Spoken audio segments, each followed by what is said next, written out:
The milk frother sputtered, spraying foam across my perfect morning checklist taped to the fridge. I stared at the splatter oat milk constellations obscuring 6:15 am, morning meditation, 6:30, 3-mile run, 7:15, artisanal coffee, and something in me snapped. Not anger exactly, more like recognition. Like when you watch a movie and suddenly realize the background actors are repeating the same lines. That's when I noticed it, Mrs. Henderson across the street, watering her roses at precisely 7:22, just like yesterday. My partner pressing a kiss to my forehead with the same "have a great day" inflection. The barista at the corner shop already having my order ready before I opened my mouth. For months, I'd called this blissful routine. In that moment, with foam dripping down my checklist, I named it what it was, a script. I'd built my own sea haven, a world so meticulously curated it might as well have been encased in Truman's dome. The walls weren't physical, they were my fear of spontaneity, my addiction to approval, my terror of stepping off the successful life assembly line.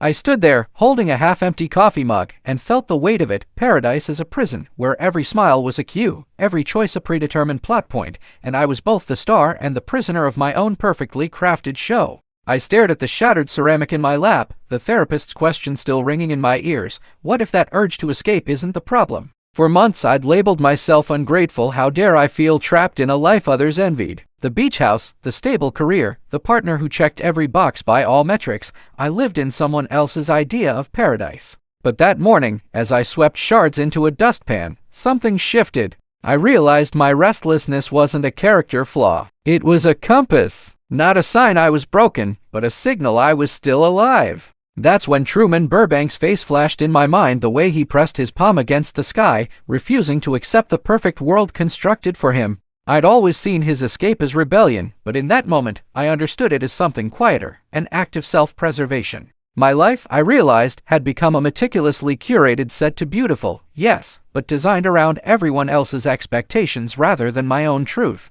The happiness I felt was borrowed, like wearing clothes that fit someone else's body. The breakthrough came not with grand insight, but a tiny, unshakable thought. If paradise requires you to shrink yourself to fit it, is it really paradise? I'd spent years apologizing for my wandering mind, my late-night scribbles in journals, my secret Pinterest boards of lives I wasn't living. But maybe that restlessness wasn't ingratitude. Maybe it was the sound of my authentic self, still fighting to be heard. Like Truman, I wasn't trying to destroy something perfect, I was trying to save something real, myself. That's when I finally understood. The urge to escape wasn't the enemy. It was the first step toward freedom. I'd been Googling variations of "why does my perfect life feel fake?" for months when I stumbled upon Sartre's concept of bad faith in a dusty philosophy blog. The term hit me like a delayed echo of that shattered plate mauvaise foi. He called it the self-deception where we let others define our existence. I kept reading. Sartre argued we become actors in our own lives, performing roles we think we should play instead of embracing the terrifying freedom of being authentically ourselves.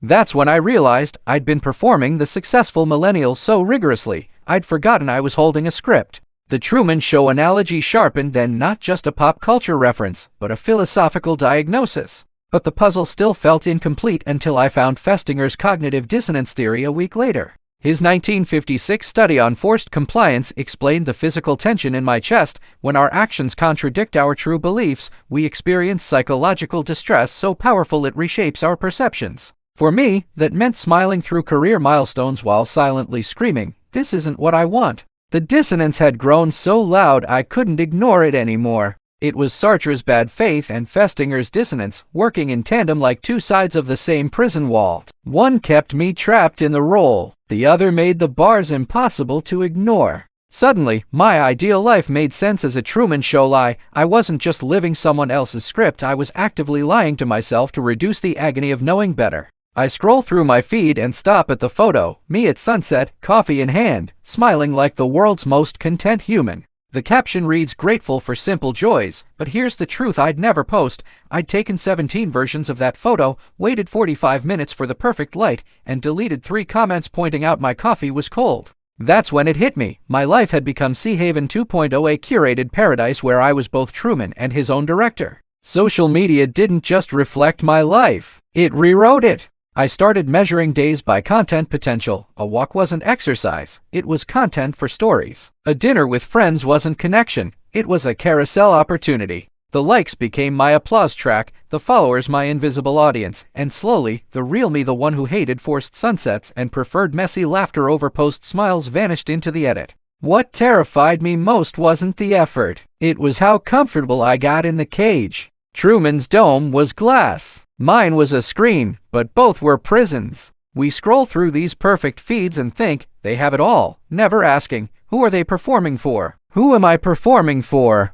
The paradox of our modern conflict is this: we built these digital sea havens to feel free to connect, to share, to belong, but instead, we've created a world where authenticity is the new taboo. My perfect feed wasn't a celebration of life. It was a straitjacket. The more I polished my paradise, the smaller I felt inside, until I wondered, if Truman had Instagram, would he have noticed the dome at all? Or would he have been too busy editing his own grateful captions to hear the voice of his authentic self screaming to be let out? I created the test on a Thursday, standing in the cereal aisle, frozen between the organic oats my wife buys and the sugary cornflakes I'd loved as a kid.